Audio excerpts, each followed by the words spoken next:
Assalamualaikum, halo teman-teman semuanya, apa kabar? Gimana nih kabarnya? Waalaikumsalam, Waalaikumsalam, Tima. Tima. Kabar baik, Tim. Baik, kabarnya Alhamdulillah sekarang. baik, Tima. Oh iya, beberapa tahun lagi kan kita ini akan lulus ya. Setelah lulus itu kalian mau kerja di mana sih? Mau kerja di rumah sakit atau kerja di industri? Aku masih bingung ini mau kemana lagi kerjanya. Sama, aku juga bingung mau kemana. Kalau industri itu ada beberapa persyaratannya nggak sih buat kita sebagai pegawai? Kalau di dalam suatu ruangan maupun lingkungan pabrik itu? Kalau menurutku sih jelas pasti ada. Selain buat pegawai, juga kita harus tahu gimana sih standar yang baik kalau dalam suatu ruangan di industri farmasi. Bukan begitu? Iya sih, kayaknya kayak gitu. Tapi tuh aku tuh pernah dengar nih kalau nggak salah. Kalau di di industri farmasi tuh standarnya itu tergantung sama sediaan. Kayak misalnya nih buat sediaan steril, non steril kayak gitu kayak kapsul, tablet itu tuh beda-beda gitu gimana standarnya. Benar nggak sih? Nah, iya benar. Itu setahu ada standarnya itu. Kalian ada yang tahu nggak sih apa aja standarnya itu? Nah, yang aku tahu itu, Nes, itu ada dua. Pertama itu standar itu sistem pemantauan partikel udara sama sistem pemantauan dengan cawan papar. Nah, yang sistem pemantauan partikel udara itu pemantauannya itu dipertimbangkan resiko apa aja yang ditimbulkan oleh bahan tersebut yang mau kita produksi. Nah, contohnya itu bahan yang digunakan tuh terkait dengan mikroorganisme hidup atau radiofarmaka. Itu untuk yang sistem pemantauan partikel udara. Terus yang sistem pemantauan dengan cawan papar itu contohnya pengambilan udara secara volumetris dan juga pengambilan sampel udara dan permukaannya. Itu kan standarnya ya. Kalau klasifikasi ruang pembersihnya ada yang tahu nggak sih?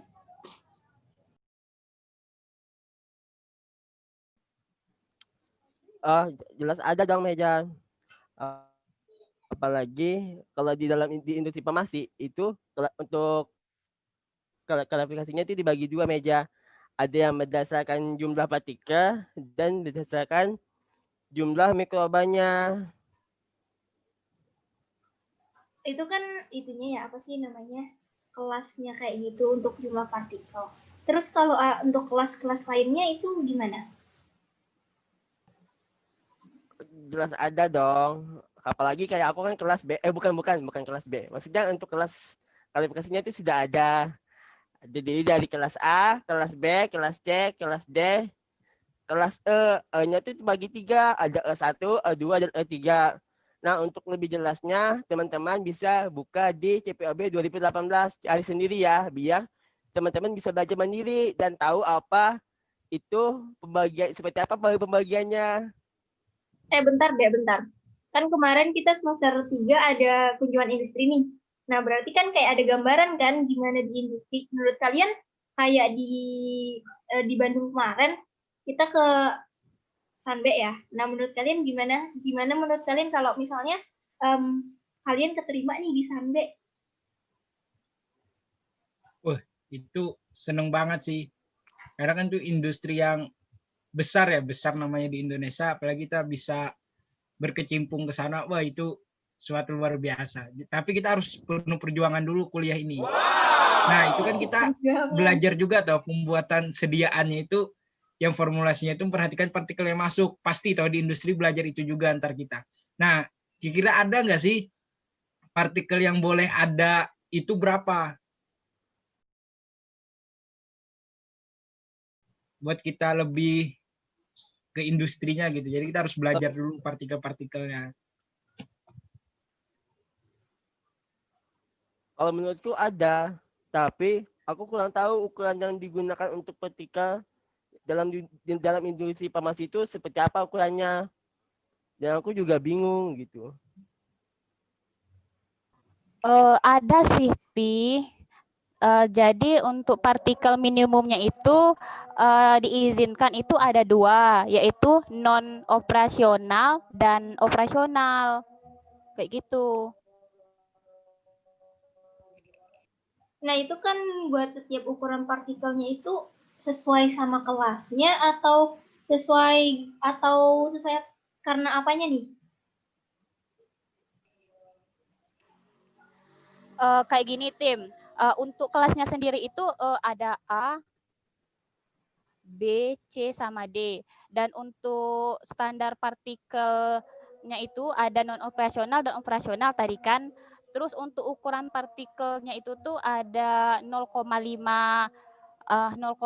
sama 5. Terus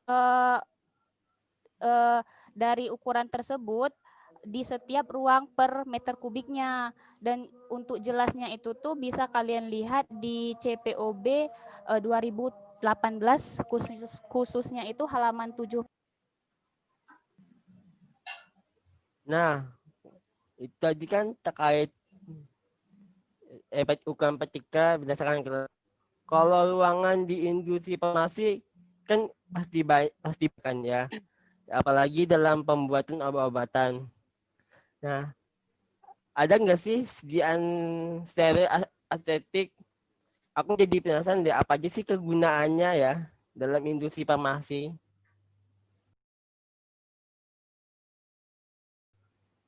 Oh, kalau yang itu sih aku pernah baca di literatur. Jadi seingat aku itu golongannya itu jadi 4 kategori. Itu ada kelas A, kelas B, ruang bersih, sama partikel udara. Tapi seingat aku itu yang kelas A sama B, sisanya aku lupa ya. Aduh, coba inget-inget lagi, Des. Penasaran udah aku ini seru-serunya udah pembahasan kita ini. Inget-inget lagi. Iya, sama aku juga penasaran banget sih.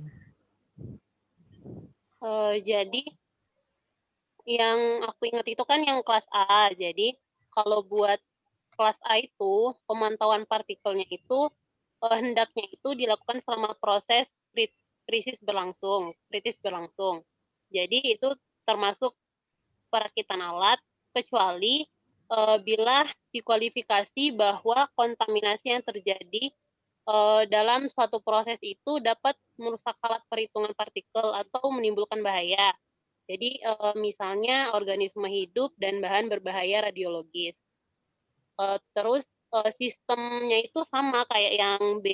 Jadi walaupun frekuensi pengambilan sampelnya itu dapat dikurangi, kepentingan akan sistem pemantauan partikel itu hendaknya ditetapkan berdasarkan efektivitas pemisahan kelas A sama kelas B yang berdampingan gitu. Tahu aku sih gitu, Vi. Nah, terus Yang lain juga ada yang tahu? Aku tahu buat yang selanjutnya itu kan ada ruang bersih sama partikel udara.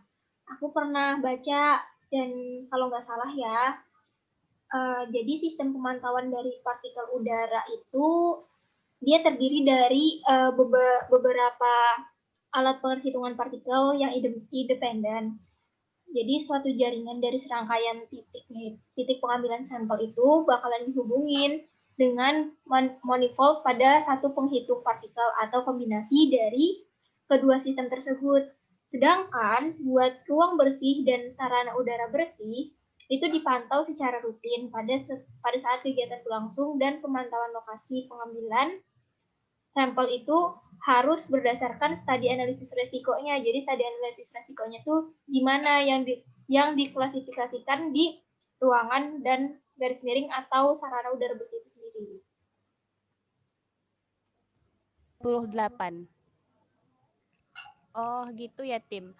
Kan di dalam industri farmasi itu kan pasti ada ya yang namanya ruang bersih sama lingkungan luar. Kalian ada tahu nggak sih lingkungan bersih sama lingkungan luar industri farmasi itu?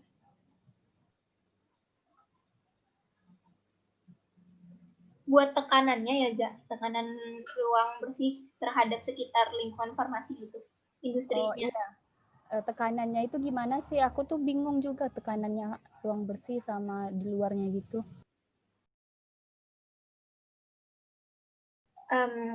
Sepemahamanku ya, dari aku baca dan dapat informasi, jadi kalau buat tekanannya itu dia tidak boleh ada buangan udara langsung keluar. Jadi udaranya itu harus diolah dulu supaya kalau ketika dibuang keluar dia tidak membahayakan lingkungan sekitar. Terus sistem tata udara juga harus menghasilkan tekanan udara negatif relatif terhadap lingkungan sekitar.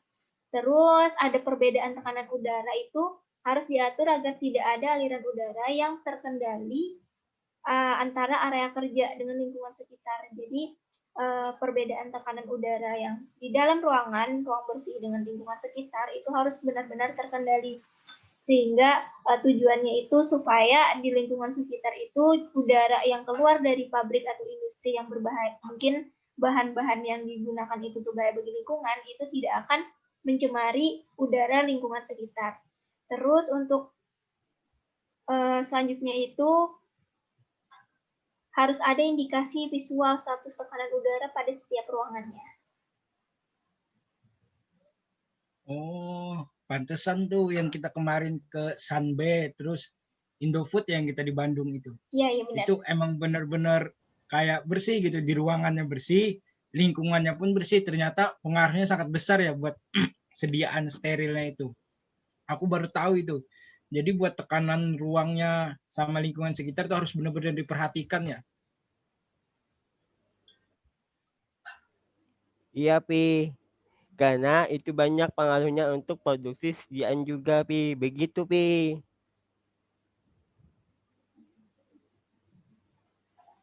Kalau buat kamar bersih itu ada standar untuk personilnya kan ya?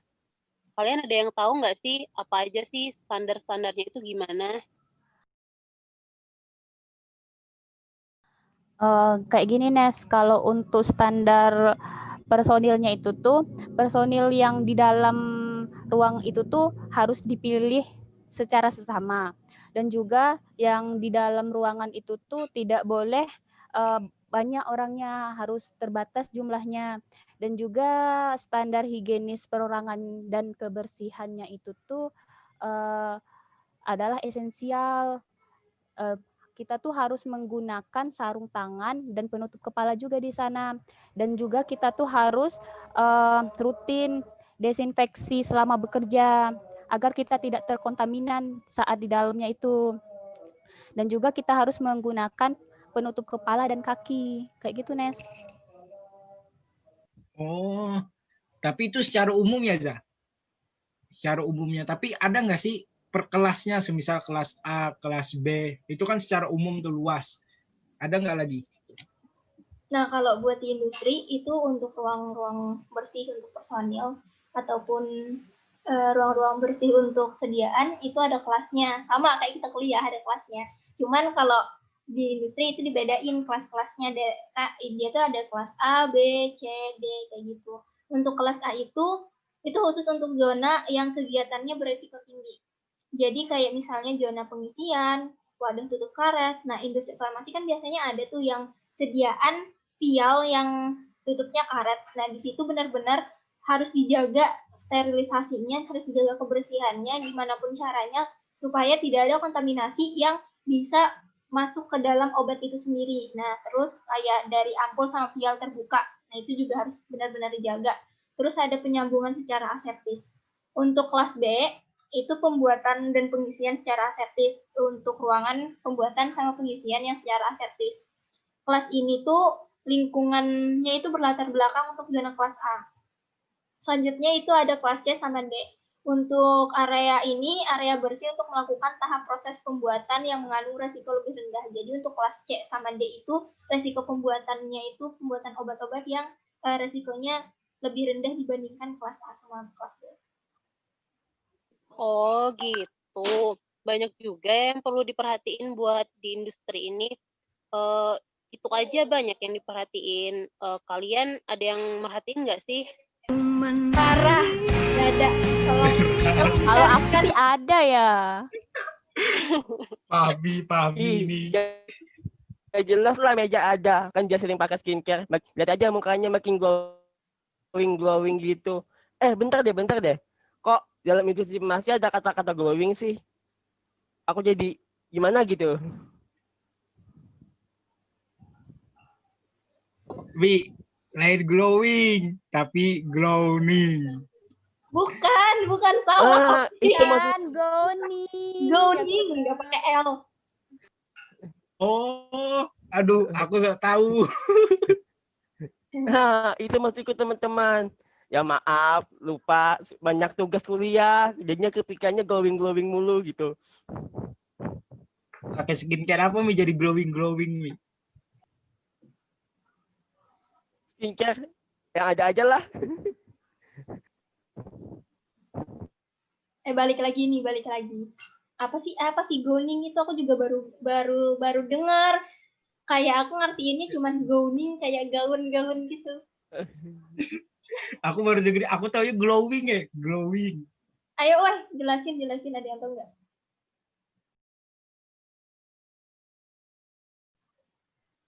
Aku tahu tim, dia tuh kayak dibagi beberapa kelas gitu, ada gowning kelas A, B, C sama D. Jadi kalau buat gowning kelas A sama B itu disamain. Jadi kayak yang pertama itu penutup kepala itu hendaklah menutup seluruh rambut, jenggot, kumis bagi yang laki-laki. Penutup kepala itu diselipkan ke dalam leher baju juga, dimasukin gitu. Terus penutup muka itu harus dipakai. Terus model terusan atau model celana, baju yang bagian pergelangan tangannya itu harus diikat. Terus pakai sarung tangan yang steril, bebas serbuk. Ujung celana itu hendaklah diselipkan ke dalam penutup kaki dan ujung lengan baju itu diselipkan ke dalam sarung tangan. Terus selanjutnya itu pakaian bebas serat atau partikulat. Yang itu pakaian itu harus mampu menahan partikel yang dilepaskan dari tubuh. Itu untuk yang A sama yang B. Terus kalau buat yang C itu rambut sama jenggot hendaklah ditutup, itu bagi laki-laki. Bagi perempuan itu, bagi yang memakai jilbab itu tidak perlu. Terus untuk pakaian atau model terusan model baju atau celana itu di bagian pergelangan tangannya itu harus diikat, sama sih kayak yang A sama B. Terus memiliki leher yang tinggi atau menutupi leher gitu. Terus yang selanjutnya itu buat sepatu itu sesuai atau menutupi bagian kaki gitu. Terus buat pakaian bebas serat atau partikulat itu sama kayak yang gowning kelas A sama B. Terus itu kan juga ada gowning buat yang kelas D sama E. Kalau kelas D sama E itu sama kayak gowning yang sebelumnya, itu rambut sama jenggot itu ditutup bagi laki-laki dan perempuan. Kalau pakai hijab itu nggak perlu. Terus rambut itu ditutup dengan nursekep atau kain penutup kepala, atau yang menyatu dengan pakaian itu seperti jumper itu. Untuk jenggot atau kumis itu lebih baik meminta operator untuk mencukurnya terlebih dahulu daripada repot-repot menutupnya gitu kan, lebih baik dicukur. Terus selanjutnya itu pakaian hindung buler. Itu pakaiannya itu harus menutup badan, lengan sampai pergelangan tangan, terus kaki sampai pergelangan kaki. Itu sebaiknya tidak menggunakan kancing tapi zipper, pakai zipper biar lebih amannya. Terus yang terakhir itu sepatu yang sesuai atau penutup sepatu. Jadi dapat menggunakan soist cover untuk menutupi kaki atau menggunakan sepatu. Sebaiknya itu dipilih sepatu yang tidak menyerap air supaya tidak berbahaya. Yang lebih amannya itu sepatu dengan berbahan karet gitu. Jadi sebaiknya jangan menggunakan sepatu yang terbuat dari bahan kain karena dapat menyerap cairan atau air dan menyebabkan bau di ruangan. Kan nggak enak kalau lagi gitu, jadi bau gitu. Nah, itu kan kalau misalnya di ruang industri yang kayak besar banget gitu ya. Kalau misalnya nih kayak ruang industri yang kita produknya nggak terlalu banyak, kayak sampel, masih kayak sampel-sampel, itu sama aja nggak sih pemakaian pakaian yang harus digunain sama personilnya?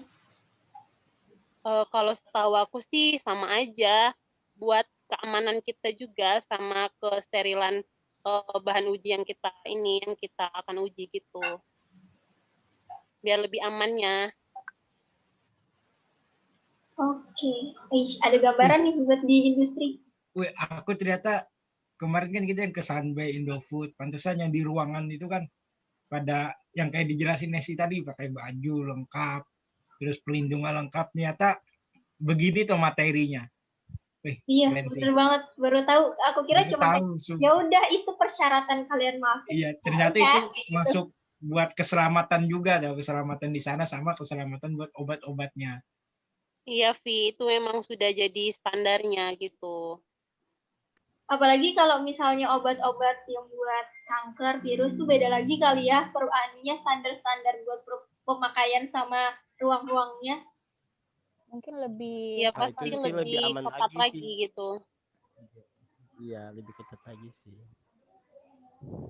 Mantap sih kita diskusi malam ini. Banyak ilmu yang dapat kalau kita mau ke industri, ternyata persyaratan-persyaratannya kayak gini. Jadi kita lebih tahu dan kedepannya kita lebih mantapkan lah mau ke industri atau mau ke rumah sakit buat tujuan kita. Ya, bener banget. Kira-kira kalian mau Iya, kemana bener. nih, industri atau rumah sakit? Banget, Pi. Pas udah standarnya ini tahu. mana aja deh sih kayaknya. Aku mah belum ada Kayaknya Pi. rumah sakit juga bagus. Pikiran Pi mau kemana-mana. Kelarin Kalau S1 dulu ya, S1 apoteker baru. Bener-bener Baru iya, tuh ngejar yang masih kejar. panjang. Nah, itu dulu aja. Perjalanannya masih panjang menuju ke sana. Kita masih semester 5, guys. Banyak jalan menuju Roma. Aduh. Yaudah guys, itu aja lah ya kita malam ini. Banyak nih, ntar kita kebanyakan malah pusing lagi. Bertahap dulu kita memahaminya. Pahamin yang Iya, benar-benar dulu. Oh. Iya. Harus kita pahamin sedikit dulu, baru nanti yang lain. Jaga kesehatan ya, guys. Ya. Oke guys. Jangan Iya, pusing-pusing, ya. jangan dibawa stres. Jaga kesehatan Jalan juga dulu ya. baru kerjain Dijalanin aja. Nikmatin dijalanin. Prosesnya. Berkah kok Nikmatin semuanya. aja. prosesnya. Mau tugas banyak tapi yang penting kita prosesnya kita nikmatin. Ya betul. Pasti lewat kok, tugas banyak pasti lewat. Pasti. Dadah guys, dadah. Dah. Assalamualaikum. Waalaikumsalam. Dadah. Waalaikumsalam. Salam. Sehat semuanya. Ya.